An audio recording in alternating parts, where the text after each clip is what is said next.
Ma'am Green GSM, thank you very much and see you again. Wait. Okay na po yung 200, ma'am. Kasi Sorry, ma'am. hindi mo na pindutin start. Hindi okay lang po. Sige, ma'am. Thank you so much. Book po ulit kayo, ma'am, ha? Apo. Sige, ma'am.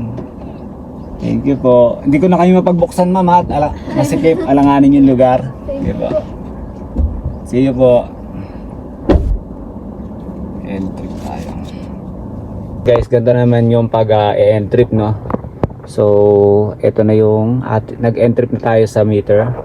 Then, of course, kailangan natin mag-end trip dito. Okay. So, press lang natin complete. So, mag-i-scan siya. So, ito dapat kailangan pag nag-scan kayo, pe-press nyo to para lumaki. So, yan. Kailangan yung QR code nyo, ganyan ang lalabas kalaki. Hindi pwede yung scanin mo sa maliit.